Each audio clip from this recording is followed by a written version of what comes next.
Ginger King is the dynamic force behind Grace Kingdom Beauty, which is a Taiwanese-born cosmetic chemist who is an entrepreneur who moved to the United States at 16.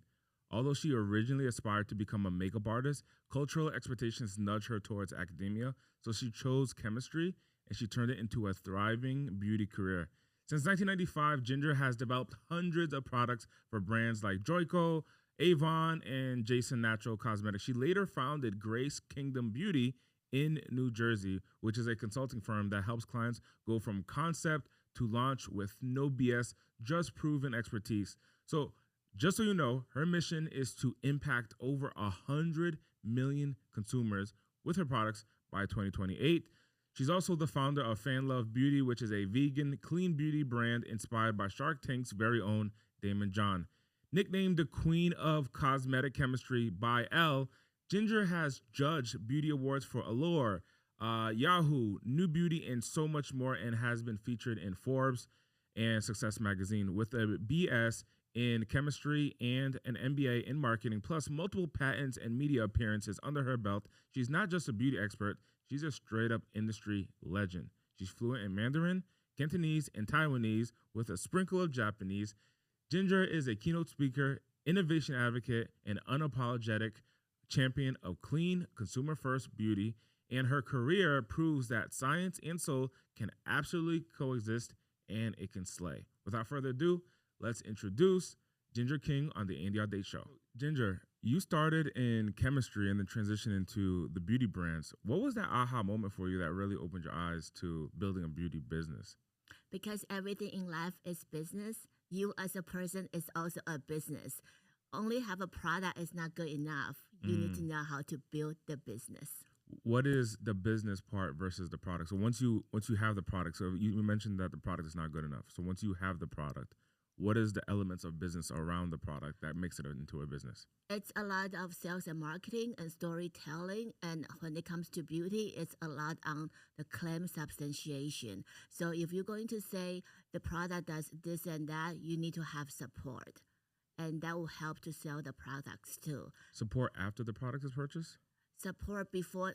You need to show evidence why the product is so good, so people will buy it.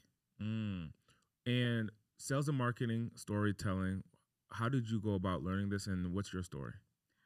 I actually learned sales and marketing from Grant Cardone. I am a certified 10X business coach. Okay. He's the one that instilled in me that best known beats best. Yeah. So if you have a great product, you don't know how to talk about it, nobody knows, nobody's going to flow you, cash flow. Yeah. And what strategies are you implementing to support your business growing? Omnipresent on a lot of media, and this is part of the reason why I'm doing a podcasting with you. Yeah. So have a lot more exposure, let people know you, awareness about what you offer will help with any business. So take me through the journey of Grace Kingdom. Like, what was the conception of it, and what's your vision for the company? Grace Kingdom Beauty is a consulting company where I help entrepreneurs to build their own beauty brand from concept to launch, including formulations that they can own. And since I am also a certified 10X business coach, I also help them to push out the products. So it's a nice ecosystem. So once you're with me, I kind of help you to go for your success. So that's the vision. And I want to help at least a million brands to impact billions of people's appearances. I saw somewhere that you had written or said that you want to impact 100 million consumers. Is that right? Yes. Through your products? Through the products, yes. And it's trackable because you know who you work with, and you know their impact, their reach. What's interesting about the business, like in the business that I'm in, I sell software. And my business model is about creating monthly recurring revenue. In the business of beauty, is it considered monthly recurring revenue if they're buying your products on a regular basis? There are a lot of subscription models that you can implement, yes. Okay. And what's the model that you've decided to implement inside of your business? For my consulting business, my coaching is my subscription business. Because you need accountability. You need people to show you how to get to the next step. Is your main focus today the coaching business, or is it the actual products itself, the beauty products? The actual product formulation part is still the bread and butter. The coaching business is supplementing. The reason why I do coaching for two reasons. One is a lot of people come to me, they want to have their own beauty brand, but they have no idea how much investment this is going to take them. So I started with coaching to help with their whatever they are doing to increase their revenue through the Grant Cardone method. And after they build their brand with me, I also coach them on the back end. So it's a continuous cycle. Strategically, would it make sense for someone to do a white label where they white label other brands, or should they start from scratch and build their own formula and make it theirs? We like to start with an end in mind, depending on what you want to do. If your goal is just to make some extra income, white label, there's nothing wrong with it. However, if your goal is to build a legacy, or you want to sell to big companies so you can have financial freedom to exit, then you absolutely need to do custom formulas, because only owning your formulas you can have freedom.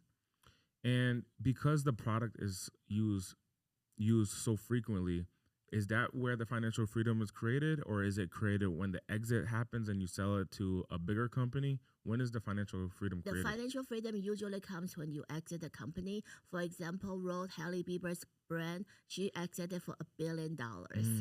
And her sales, it was like $200 million. Yes, she can continue, but when you exit, it's faster. Are you aiming to exit, or have you already exited? I'm aiming to exit, but probably not for the consulting side, because I do enjoy helping people. Yeah. I'll continue to do consulting probably forever. I do have my own brand called FanLoveBeauty. That one I can position it for exit. What are the things you have to prepare inside of your business to prepare for exit? For exit, you need to have at least $25 million. That was like a bare minimum for anyone who would be looking at you. $25 million in what? In revenue? In revenue, in profit, yes. In profit? Yes. And then... Is that per year? Yeah. Okay. And also, you need to have all your formulas ownership, which I do because I'm the cosmetic chemist. Mm-hmm. And you need to have something that will complement to whoever want to buy you. Like a lot of investors, they will look at, are you in a certain distribution channel that they are not already in? So complement to whoever you want to sell it to. Now I understand business. But beauty is something that's brand new to me, right? We have clients in our business that we support in their marketing and in their beauty business. However, in the world of beauty, what are the different streams of marketing distribution, sales distribution to be able to create awareness and then create revenue? Social media is key, because a lot of people, they watch Instagram, TikTok, YouTube for the long form, and that's how you generate awareness. And you do need to go to like a store, preferably like a Sephora, Ulta, because that kind of generate even more credibility. And then you can just take off from there. So social media, is that the number one channel? Social media will be the number one channel. Of course, your own e-commerce, the Shopify e-commerce, and even going on TV. I go on TV. Still today, TV. I go on TV monthly for Good Day Sacramento. The reason why I do that is because for brand awareness. And every time when I go on TV, I either get followers or I have sales. Okay. So you're actually creating sales from these streams. Take us through the journey of what the customer journey looks like once they see you online, and how do they actually become a paying customer? See you online or see you on TV? Okay, so they will usually send me through DM, Instagram. Okay. It's kind of funny though. Yes, there are a lot of people send information through LinkedIn, but you are bombarded with all the sales pitches in LinkedIn. Yeah. So LinkedIn is actually not a good way to reach me. Yeah. DM from Instagram is like my number one way to get me. And then I will have a strategy call with them, because I want to make sure we are in alignment. Some people will straight out tell me, I want to be in beauty because I want to make money. And the thing is, once you are frustrated or you are not having the kind of revenue that you are hoping, and what are you going to do with it? Yeah. So a strategy call kind of makes sure we are in alignment. And also I tell them the top 10 things they must know before they even start. Things like, you have to secure your website in .com, rather than just that shop or that whatever. Yeah, yeah. It's the basic things that people don't think about, and also like the importance of having a trademark versus having patents. So I go over all the things that you need to know before you even start with me. And once we are all aligned, then we go into product development. So you will give me like some sort of benchmark saying, okay, I want to make a hair serum or a face cream. And these are the type of textures that I like. And then we will do like a brand development also. The brand development, it will be like, I'll help you to craft out your mission statement, the vision, and what kind of proprietary technologies that you should have in your product. And then, what kind of distribution channel. I like to start with an end in mind, because if you know going in, you want to go into Sephora, your pricing will be very different than going to Target or Walmart. So all those are the things that we will go over into our strategy call and our brand development call. And the reason why I will ask you for a benchmark is not because I want to copy whatever's out there. I don't do copy. I'm not a copycat. However, I need to understand, when you tell me I want a very luxurious feel, what is it? Your luxurious feel can be very greasy to me. So I need some sort of benchmark, and then I can go to do the development. And then the last phase will be really doing testing. Cosmetic product development is not like cooking. It's not like you come to my restaurant, I cook something for you. As long as you don't get the diarrhea, I'm fine, right? Cosmetics, I need to make sure there are stability testing, micro-challenge testing. I need to make sure everything is good, because it's going to be on shelf for a minimum of 2 years on shelf. And once people buy it and open it, it's anywhere from 6 months to 1 year shelf life. You mentioned now 2 years shelf life. I didn't know that makeup stays on the shelf for that long, or you should prepare the shelf life for that long. It's actually required, because you never want to see your makeup separating on shelf. Like when you go to department store, they should be good for at least 2 years. Did you create FanLoveBeauty because of Daymond John? Yes, I did. Tell us a story about this. I have been a long time fan of Daymond. We actually become good friends. And there was one time I was with him, and he took out a lip balm used in front of me. I was like, Daymond, if something that's so close to you in your pocket on your lips, it has to be mine. And he had cancer scare a few years ago, and I looked what he was using. I was like, no. I really need to give you something that's really good. So I developed a lip balm that is free of petrolatum, lanolin, or beeswax. Those are the 3 ingredients you will find in any lip balm, if not one or all. And petroleum specifically, right? Petrolatum, yes. There's actually nothing wrong with petrolatum. However, if they are not USP grade, they can have carcinogenic ingredients in there because it's from petroleum. So the grade of the material is extremely important. And petrolatum is only good forming like a seal on the lip. It doesn't really give moisturization. You still need to have some other ingredients. Another popular ingredient used is lanolin, which is from the wool grease. And long-term use is going to give you contact dermatitis, which is not ideal either. Now, beeswax, there's nothing wrong with beeswax. However, where do you get the beeswax from? You get it from the beehives where bees live. So how do you like your house to be disturbed for human vanity? So it's not considered vegan. And this is the reason why I don't have those 3 ingredients. Instead, what I have, there are superfoods like flaxseed, avocado, coconut, and also a clinically tested ingredient that is shown to boost hydration by up to 6,000% over 28 days.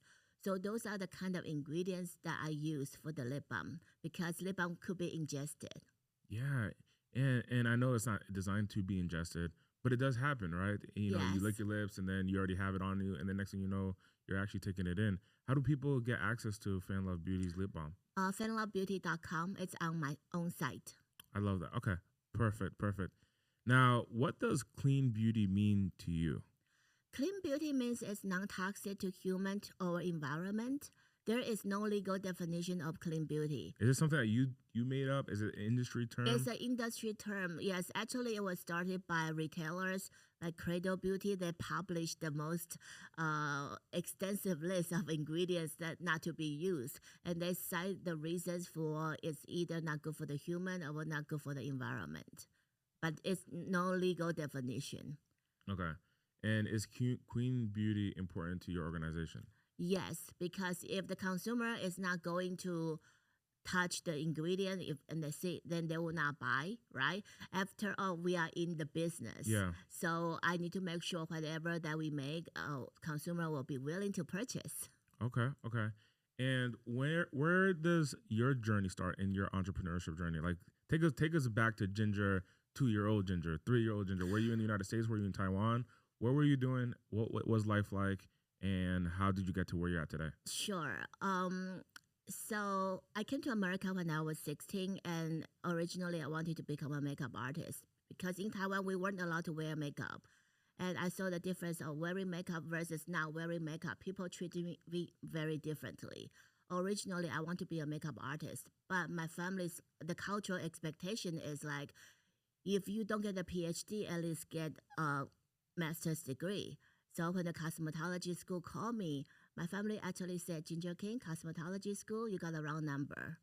So I was crying for weeks. And then I decided, okay, I'm going to major in chemistry and learn how to make cosmetics because a science degree is something considered noble for the Asian culture. Yeah. And that's how I started.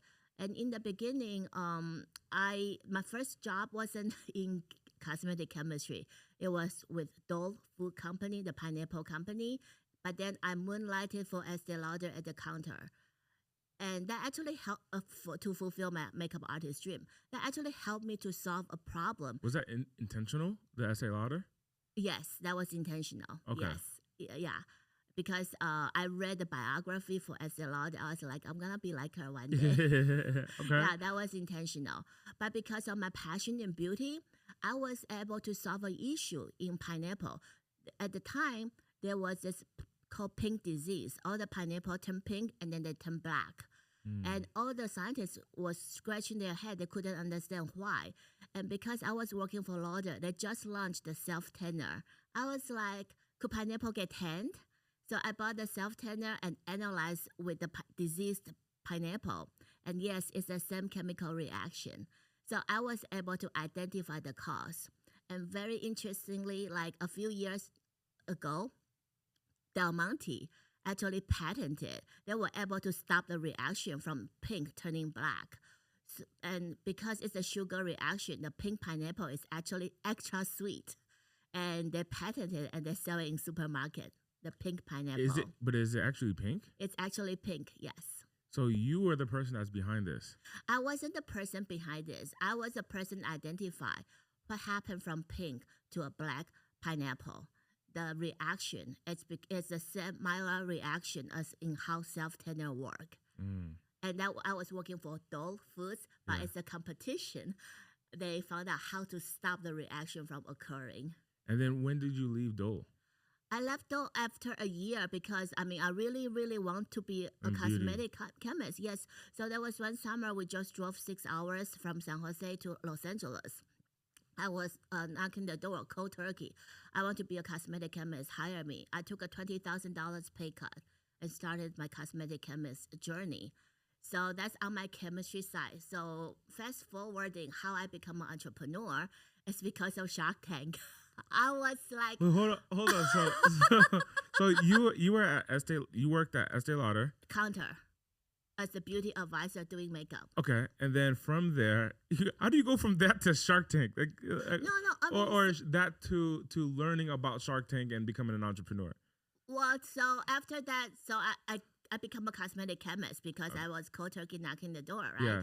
And then Avon, New York, actually relocated me from California to New York. Then I worked as a cosmetic chemist and a cosmetic manager. And then I worked for another company doing product development. Then I kind of like jumped a few different places to kind of round out my skills. Yeah. Because I was also in manufacturing. I was in marketing. And then I like partner with one of my clients to have our own brand called Grand Central Beauty. And that was the time we would start watching Shark Tank. And I was very mesmerized by Daymond John. Yeah. I love how his branding philosophy, how he brand things.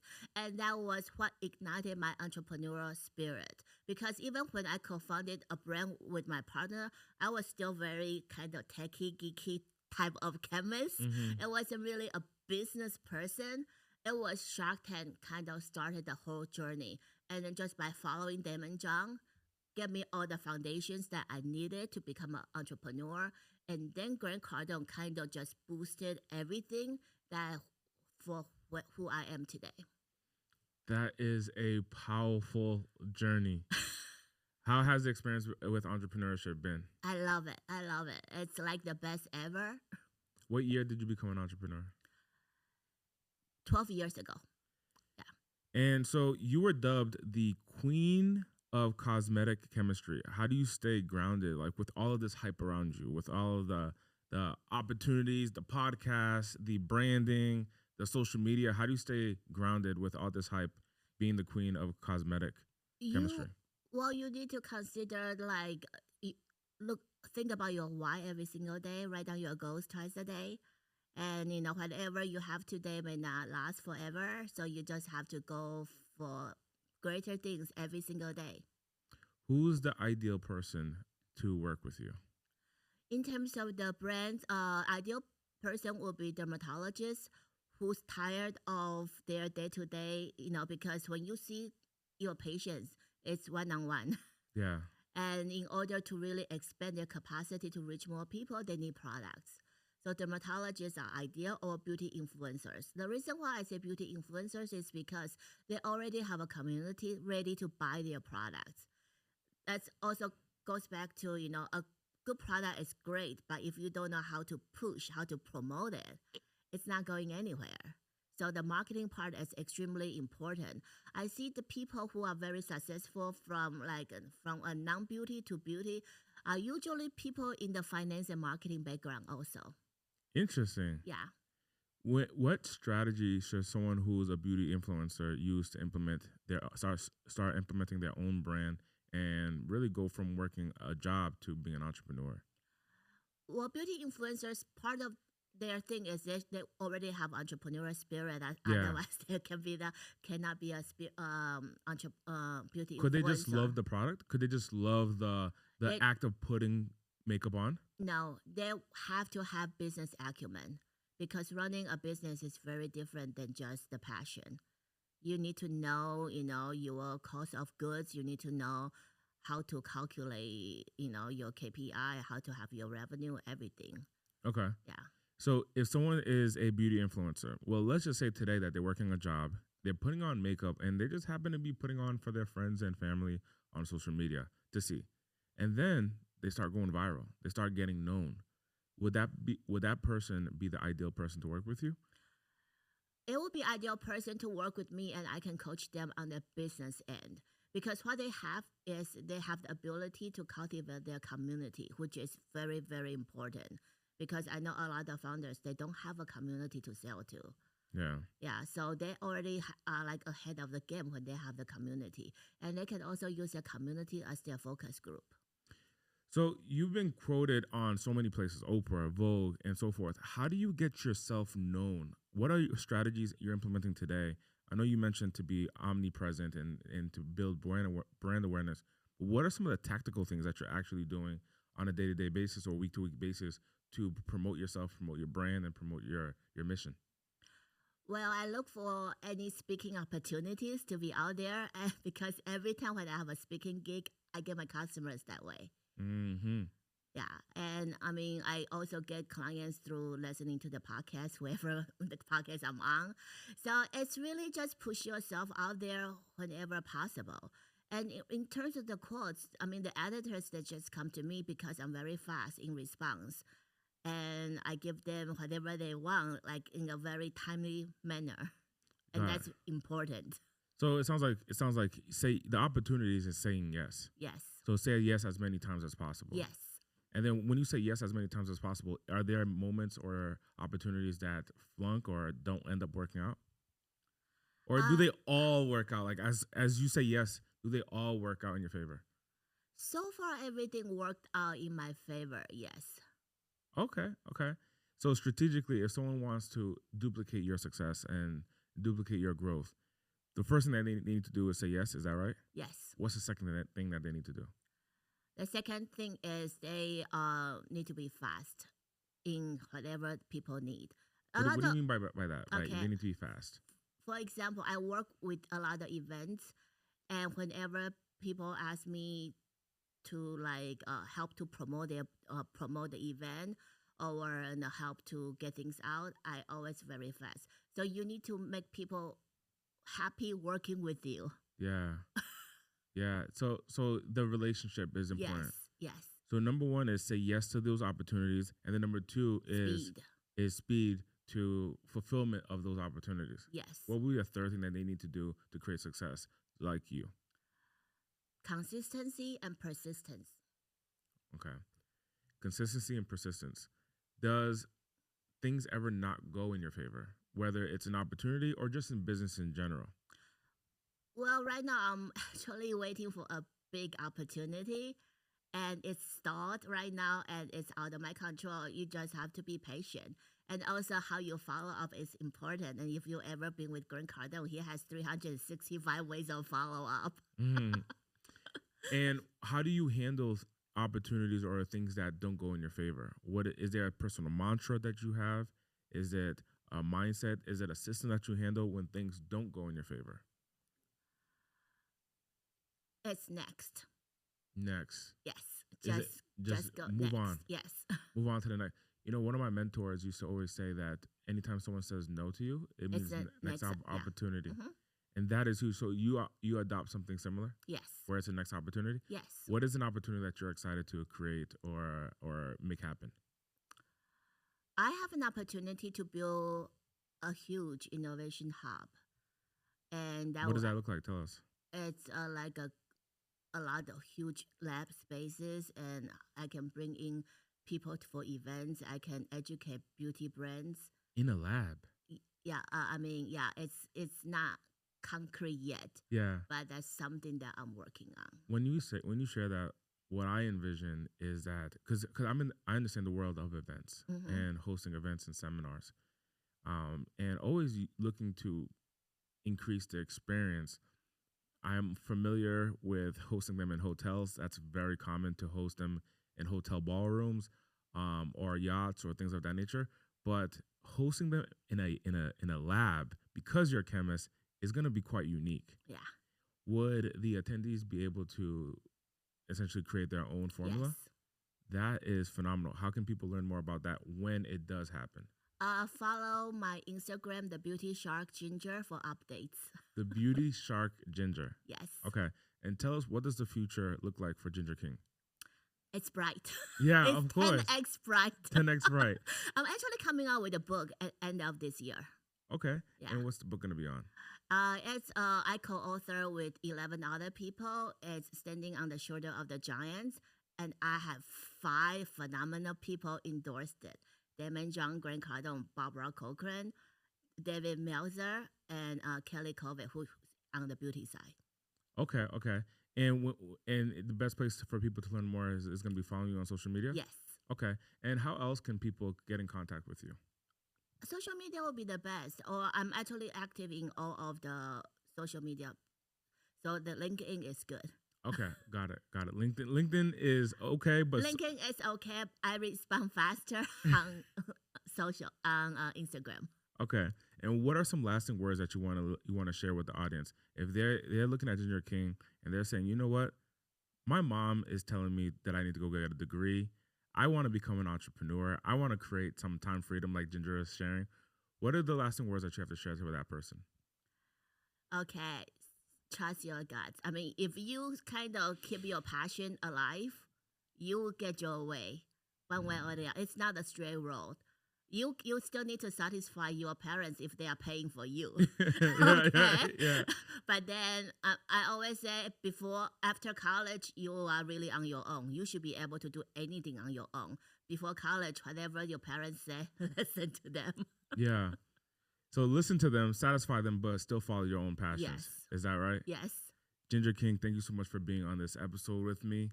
And for people who are interested in connecting with Ginger, check her out on social media and check out FanLoveBeauty. Is it fanlovebeauty.com? Yes.